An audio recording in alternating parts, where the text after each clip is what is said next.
alladzina hum fi salatihim khashi'un. Syarat pertama, kalau ingin mendapatkan surga Firdaus tadi dan kebahagiaannya diturunkan ke bumi, dibawa sampai mati, masuk ke alam kubur lebih bahagia lagi, maka amalan pertama untuk melatih menguatkan iman itu, coba berlatih untuk menunaikan sholat dengan khusyuk.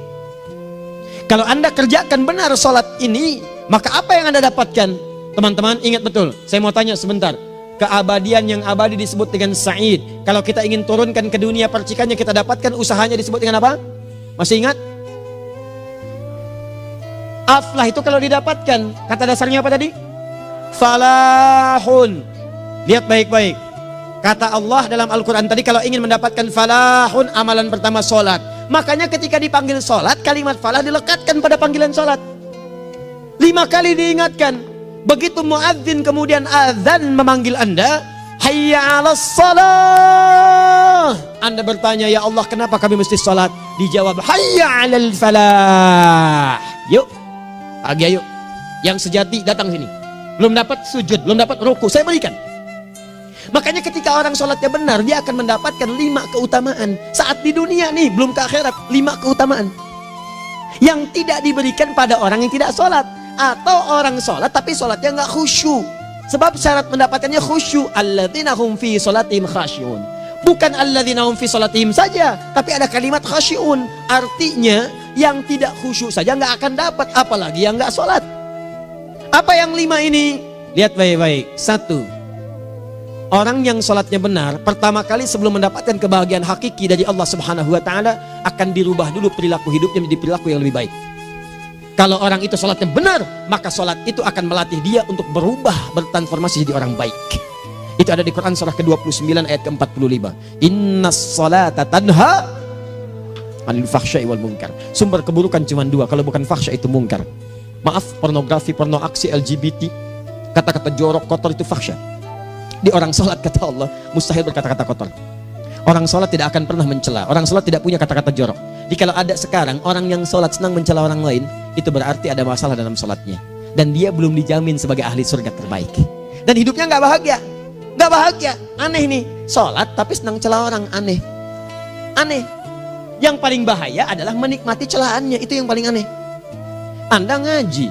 Anda ikut taklim. Taklimnya sesuai Quran, taklimnya petunjuk sunnah. Anda sholat, Anda puasa, tapi Anda masih senang mencela orang lain dan menikmati celahan itu. Kalau nggak mencela, kayaknya nggak komplit kehidupan. Maka ada yang salah dengan ibadah Anda. Ada yang keliru. Karena mustahil taat bertemu dengan maksiat, itu mustahil. Mungkar, keburukan yang diingkari oleh hati, sumbernya nafsu perut dengan akal. Bohong, mencuri, menipu, membunuh, merampok, membegal, mabuk dan sebagainya. Itu namanya mungkar. Orang sholat gak mungkin mengerjakan mungkar. Jadi kalau sholat kita benar, cukuplah Anda sholat, maka Anda akan jadi orang baik. Makanya kata Nabi, Anda punya anak dari kecil ajarin sholat. Sholat, kalau naik jadi balik, kerjakan terus. Kasih pelajaran membuat dia mengerti. Kalau masih susah, berikan pelajaran. Ini sering diterjemahkan dengan memukul. Mukul di Arab beda dengan konteks mukul sekarang. Mukul di Arab tuh ngasih pelajaran supaya ngerti. Anda bisa terjemahkan dengan konteks lain. Uang jajannya tahan, yang kesukaannya simpan dulu. Bisa dengan konteks kekinian, tapi poinnya, kenapa anak Anda dari kecil ajarin sholat, sampai kenalkan dengan masjid, ajari 3 tahun bawa ke masjid, kenalkan dengan masjid, gak ada masalah lari-lari itu sebelum waktu sholat. Kenalkan dulu. Dulu orang-orang tuh begitu, sebelum waktunya dikenalkan, jalan, begitu lari, biarin dulu. Setelah itu diberi pengertian, nah ini bukan tempat berlari, yang berlari di sana nanti, yang di sini nanti akan ada orang-orang baik semuanya. Terus Anda lihat berbaris, baris rapi. Kalau pengen baik ikutan baris nanti. Terus nanti ada yang mimpin di depan, namanya imam. Imam itu siapa ya? Tetangga kita bukan yang Pak Imam, bukan. Bukan. Kalau tetangga kita namanya Imam S. Arifin. Kalau yang ini imam sholat namanya. Imam sholat itu nanti akan pimpin menyembah Allah. Allah siapa ya? Allah itulah yang memberikan ayah rizki. Allah itu yang memberikan ayah rizki sehingga bisa beli tobot buat kakak, beli robokar poli, ini yang poli, ini yang embers, ini yang heli, ini dulu kakak semuanya tuh yang kasih Allah. Nanti kalau kakak bagus bisa ikut rapi di sini, Allah akan senang, akan ditambah lagi oleh Allah. Oh begitu ya, datang begitu caranya. Ini bukannya waktu sholat belum dikenalin tadi bawanya main-main di masjid. Bahkan ada yang agak repot lagi, di rumahnya susah diatur, dibilang, kamu ini susah diatur, main sana ke masjid, disuruh main, ya main di masjid. Yang salah bukan anaknya, orang tuanya. Apa rahasianya anak itu disuruh ke masjid, suruh sholat? Rahasianya, begitu anak itu sholat dengan baik, maka dia akan tumbuh jadi anak baik di kemudian hari. Itu maksudnya. Nah, sekarang saya agak bingung ini, pendidikan TK sekarang salah sih? Enggak, cuma saya agak bingung mikirnya. Ini anak belum diajarin sholat, udah diajarin manasik. Itu bagaimana cara berpikirnya Ferguson? Agak repot saya mikirnya tuh. Ya, walaupun salah sih enggak, cuma saya bingung gitu. Kenapa nggak dikerjakan tahap yang pertama dulu? Tangga itu kan berurutan, nggak bisa Anda lompat langsung ke 5. Kan 1, 2 belum terlewati. Jelas ya? Ah, ini gambarannya. Sholat nih. 1 pasti baik. Jadi kalau sekarang sholat, lisan belum baik, mata belum baik sampai ke kaki, berarti ada yang salah sholatnya tuh. Ada yang nggak tepat.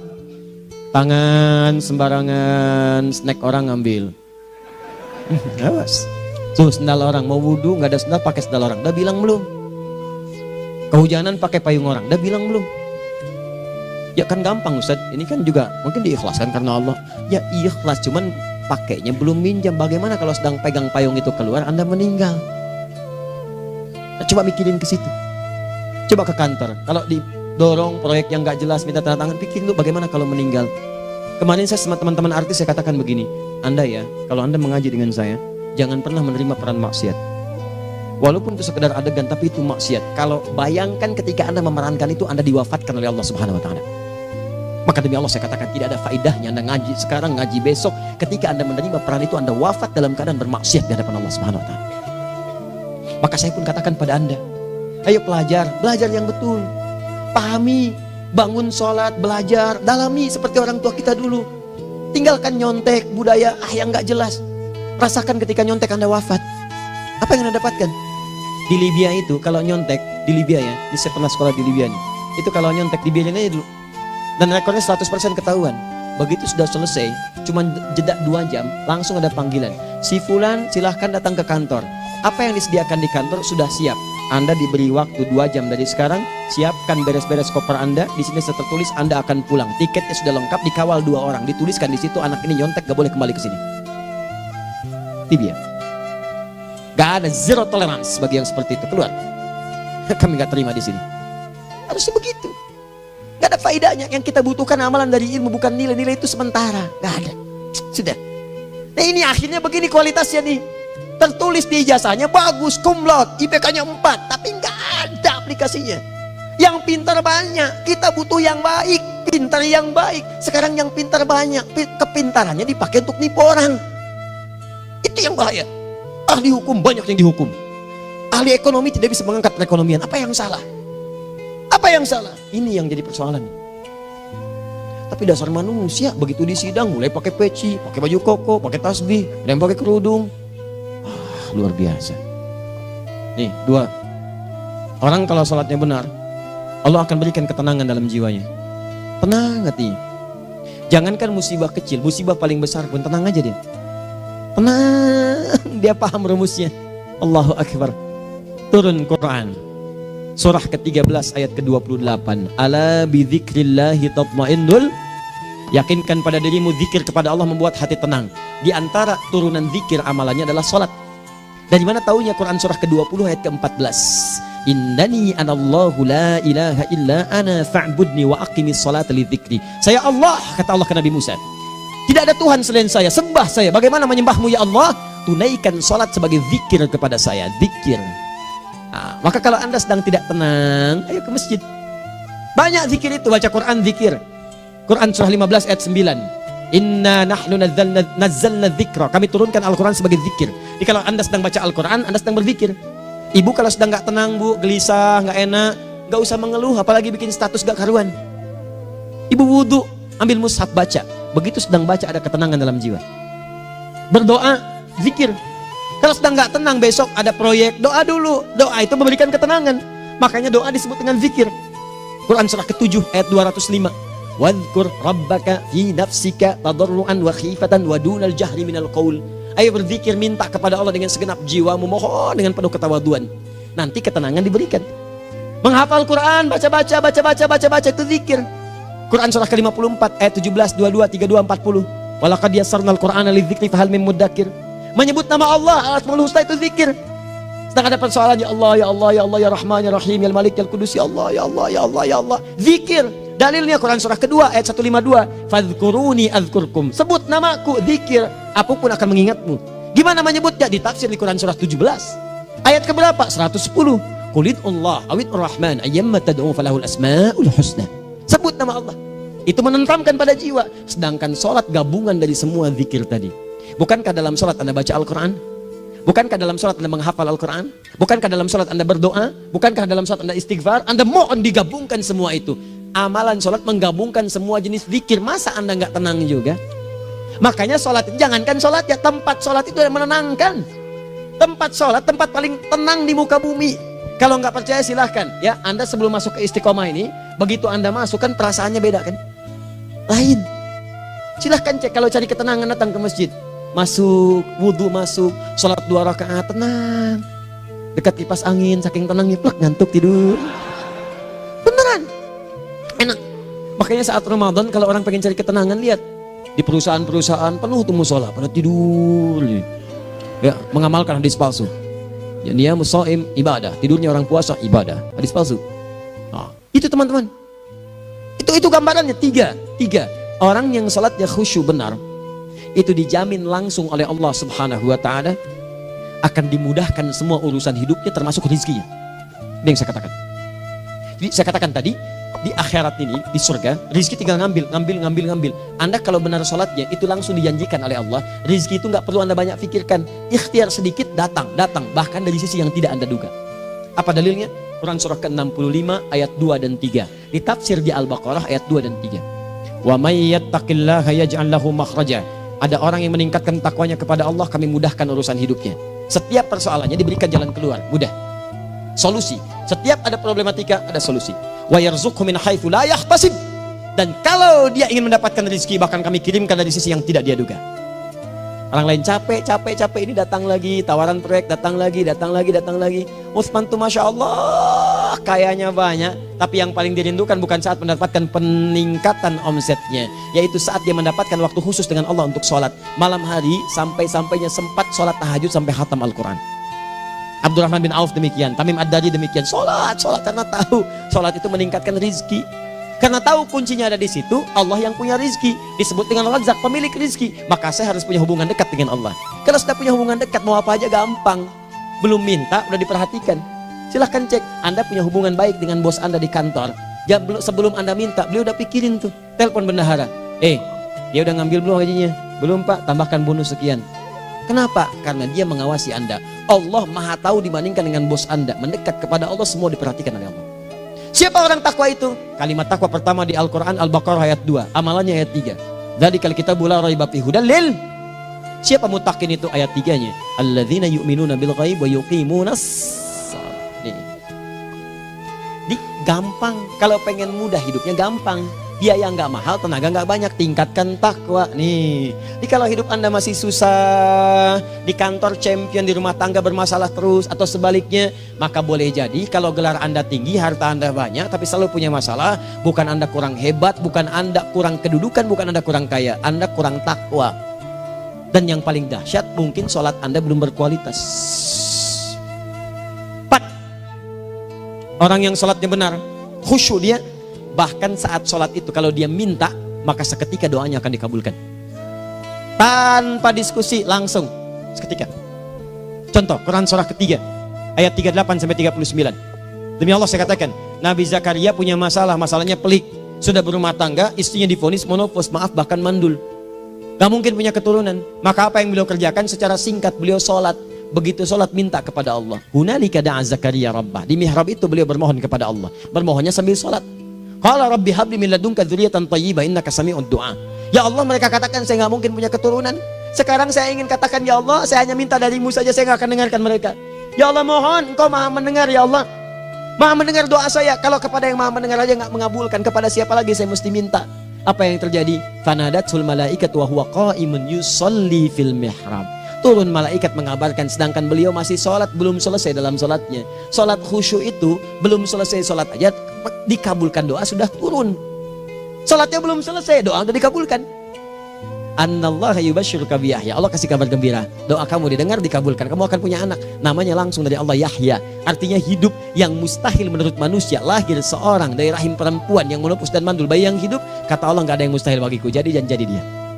Berita baiknya, Nabi Zakaria sholat dikabulkan. Umat Nabi Muhammad sebelum sholat sudah ditunggu oleh Allah, mau minta apa aku kabulkan sekarang. Hadisnya qudsi, saya bacakan. Hadatsana qala Rasulullah sallallahu alaihi wasallam, qala Allahu azza wa jalla, qasamtu shalah baini wa baina abdi. Kata Allah, saya bagi dua ya salat antara aku dengan hambaku. Wali abdi ma sa'ala. Kalau hambaku benar salatnya, aku berikan apapun yang dia minta sekarang. Idza qala al-abdu alhamdulillahi rabbil alamin. Bagian pertama, kalau hamba benar dibaca Al-Fatihahnya dari alhamdulillahi rabbil alamin, kalau Allah azza wa jalla dijawab oleh Allah, hamadani abdi, hambaku sedang memujiku.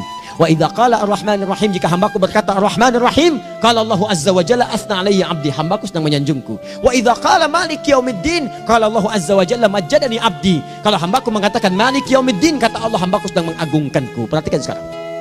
Wa idza qala al-abdu iyyaka na'budu wa iyyaka nasta'in, jika hambaku berkata sekarang, ya Allah, kami sekarang ibadah, sholat menyembahmu, dan kami sekarang sedang punya masalah, kami hanya minta tolong kepadamu ya Rabb.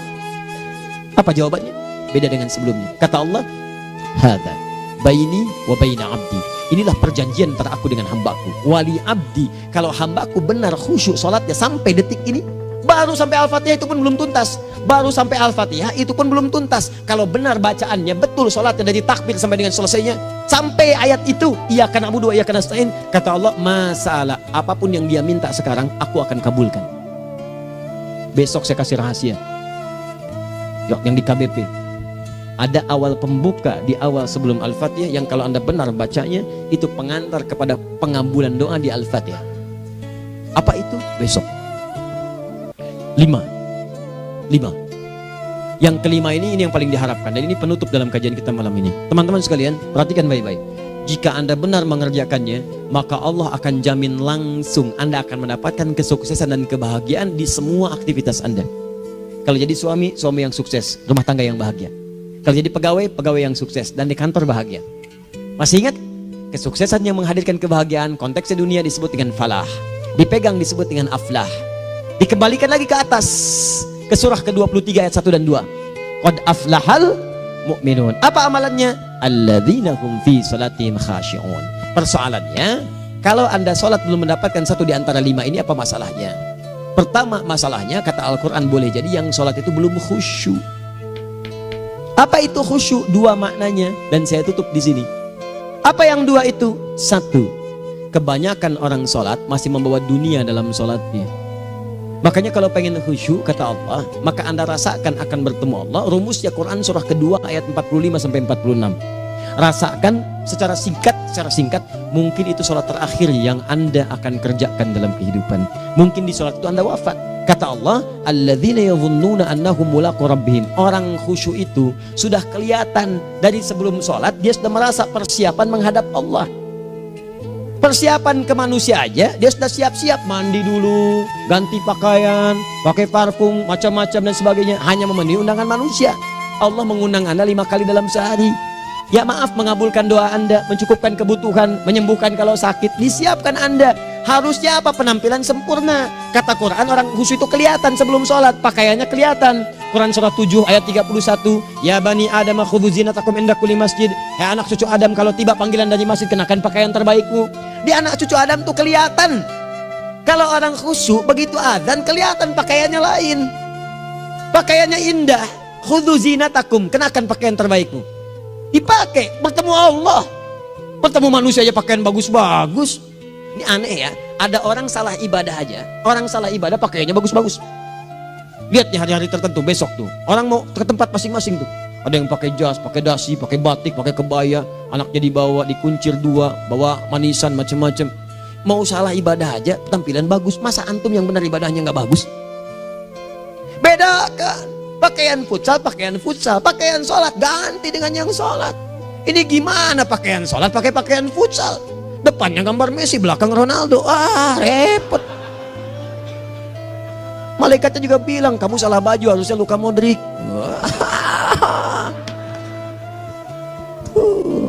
Hafal saya. Nah, yang mau tanya apa? Mourinho dipecat saya tahu. Lagi nganggur sekarang, ditawarin Benfica dia nggak terima. Sekarang jadi dia komentator di BeIN Sport. Nanti sebentar lagi dia akan komentar di laga Saudi dengan Qatar dan komentar laga Arsenal dengan Ipswich. Digantikan oleh Solskjaer. Dia super sub dulu. Ya, super sub. Ya, the baby assassin, ya pembunuh yang berwajah baby face. Masuknya di akhir-akhir, gol. Sekarang melatih dia 5 kali kemenangan, belum kalah sama sekali. Saya hafal itu. Tapi masih di urutan ke-6, tapi jaraknya ke yang keempat itu tinggal 3 poin lagi. Hafal saya. Liverpool tahu cuma 4 poin sekarang bedanya, kemarin 7 kalah 2-1 sama Manchester City. Walaupun banyak analisis yang menyebutkan mungkin itu diberikan saja gitu kan, karena ada yang lain-lain. Hafal kedua Manchester City. Hafal saya. Ayo mau tanya apa lagi? Tottenham Hotspur ke bawahnya, ada Chelsea, ada Arsenal, baru kemudian Manchester United. Liga Italia, wah udah gak kekejar Juventus. Ya, apa lagi? Dan seterusnya lah. Gak ada ujungnya bahas yang begituan. Jelas ya? Maksud saya, Anda tanya itu saya jawab. Tapi tidak menghilangkan ibadah kita yang lain. Dan apa ruginya? Ya tahajud dah. Apa yang bisa dikerjakan besok, lihat besok. Ya kan tahajud kan bisa besok. Ada orang tahajud jam 10 pagi? Gak ada. Lebih baik Anda kerjakan malam tahajud. Yang tidak bisa dilihat malam bisa dilihat besok. Cara berpikirnya bagaimana kalau besok meninggal? Gak kesampaian teman-teman sekalian. Gak kesampaian. Nah maka dari itu, Anda kalau mau ada panggilan sholat, siap-siap baju yang bagus. Itu sempurnakan. Anda panggilan orang mandi, panggilan Allah, buka Quran surah 5 ayat 6, sempurnakan wudu. Ya ayyuhalladzina amanu idza qumtum ila shalah faghsilu wujuhakum, wudu yang baik. Berpakaian yang rapi. Kenapa? Karena boleh jadi saat dipanggil Anda wafat saat itu. Maka wafat Anda dalam keadaan yang suci, dengan keadaan tobat, dengan pakaian terindah pada saat itu. Yang kedua, maaf, orang-orang kurang khusyuk itu saya tutup. Yang kedua itu karena kebanyakan orang sholat tidak paham, tidak mengerti apa yang dibaca dan dilakukan dalam sholatnya. Jujur pada diri sendiri, jawab pada diri Anda. Sampai sekarang Anda sholat, berapa persen bacaan sholat yang Anda pahami? Jangan-jangan selama ini Anda sholat ribuan kali sujud, ribuan kali ruku, gak ada yang paham yang dibaca. Sekian persen yang paham, bagaimana sholat Anda bisa khusyuk? Pekerjaan Anda dipahami, urusan akhirat Anda gak dipahami. Di mana cara berpikirnya? Aku yang bagaimana atau engkau yang harus bagaimana? Ya, coba berubah. Nah ini baru satu amalan, belum yang lainnya. Ada 5 amalan lagi yang kalau kita bisa turunkan itu, selain sholat yang khusyuk, maka jaminan tadi akan datang. Baru sholat khusyuk aja 5 datang, apalagi ditambah dengan 5 amalan lainnya lagi. Demi Allah saya katakan, dunia kecil sekali, gak ada nilainya. Akhirat aja enak, nikmat. Saya ketemu Ustaz Arifin beberapa waktu lalu, dan kita doakan semoga Allah berikan kesembuhan, kesehatan. Saya datang, biasa kita adamin berdoa, duduk. Bang istirahat, bang butuh istirahat, umat udah nunggu. Dah gak usah mikir yang lain, karena beliau cerita masjid, cerita zikro, cerita mana. Ya insya Allah. Nitipin ini, nitipin itu dan seterusnya. Dan yang paling indah adalah, bang kita saling panggil weekend. Nikmat, gak ada yang senikmat ini. Zikir, Allah, doa. Nah bayangkan sakit tapi masih nikmat gitu. Nikmat. Iya bang, saya paham. Istirahat dulu. Banyakkan nanti orang jengkuk. Saya pamit dulu ya, supaya bisa istirahat, supaya tenang. Lama kita pegangan tangan, ngobrol, saling mendoakan. Itu nikmat. Dan cara berpikirnya kalau sudah pakai iman, semua nikmat. Ada uang nikmat, gak ada uang nikmat, sakit nikmat. Karena cara berpikirnya lain. Nanti kita bertemu lagi, saya terangkan pada Anda. Dan saya contohkan satu kisah. Bahkan ketika ada orang yang diuji Allah dengan ujian yang sangat luar biasa, yang menurut sementara orang itu ujian sangat luar biasa menggetarkan jiwanya dan susah untuk bertahan, tapi orang ini nikmat saja menjalaninya. Nikmat. Ada yang di rumah tangga, ada yang di macam-macam. Contohnya banyak. Satu contoh saya berikan di malam ini. Sekali suami istri, wah luar biasa. Istrinya itu cerewetnya Pak, bukan cuma cerewet, ngeselin bagi suaminya. Maaf Bu ya, bukan ibu maksudnya. Jadi semua yang dikerjakan suami salah. Pengen mangga, ayah kalau kita sekarang dibeli mangga. Kenapa mangga yang ini? Saya pengennya mangga yang lain. Belikan mangga. Kenapa beli mangga aja? Jeruknya mana? Jeruk. Semua. Pokoknya semua yang kerjakan suami salah. Tapi suami tidak pernah mengeluh. Ini kerjakan, itu kerjakan. Satu kali, perhatikan cara memandangnya. Ketika iman sudah masuk ke dalam jiwa. Kata temannya, akhi, istri kamu ini begini, nyusahin kamu. Kenapa kamu gak cari yang lain? Kan gampang ada syariat. Udah pisahin aja, cari yang lain. Kamu tenang ibadah. Apa jawabannya? Hey, Allah sudah turunkan surga ke saya lewat dia. Kenapa kamu meminta saya untuk menjauhinya dan meninggalkan surga saya? Di cara melihat dia, bukankah ketika ada berbagai keluhan saya sabar? Bukankah sabar mendekatkan saya ke surga? Allah kirimkan tipikal istri seperti ini supaya mendekatkan saya ke surga. Dengan itu kan saya banyak pahala. Saya sabar, pahala banyak. Sudah Allah berikan pahala kepada saya. Kamu malah nyuruh saya untuk berpisah dengan pahala itu. Perhatikan cara berpikirnya. Indah. Kalau rumah tangga seperti ini semuanya enak gitu. Suaminya biasa-biasa, istrinya cantik, luar biasa.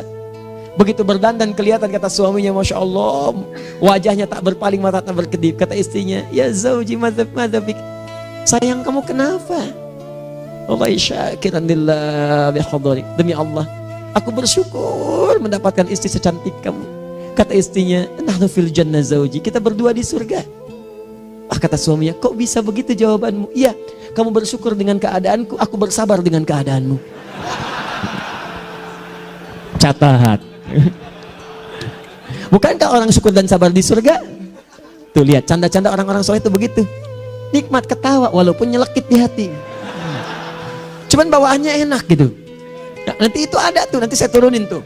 Yang di rumah tangga, yang ini, yang itu nanti. Kapan? Pertemuan berikutnya. Ya, jadi kita cukupkan dulu di malam ini apa yang kita pelajari, supaya nanti nggak terlampau banyak kita dapat materi.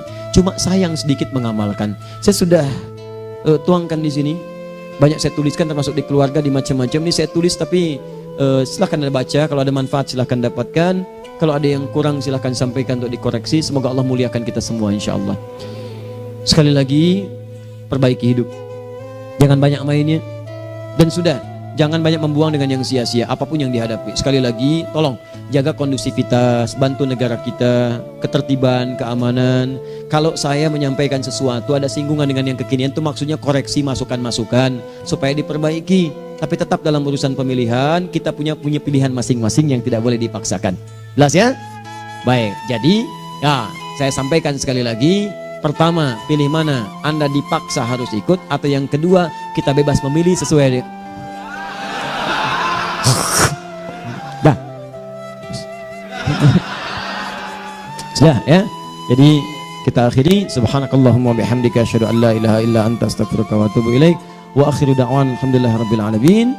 Berjumpa besok sesi terakhir fikih ikhtilaf di Masjid Ar-Rahman Kota Baru Parahyangan. Assalamualaikum warahmatullahi wabarakatuh.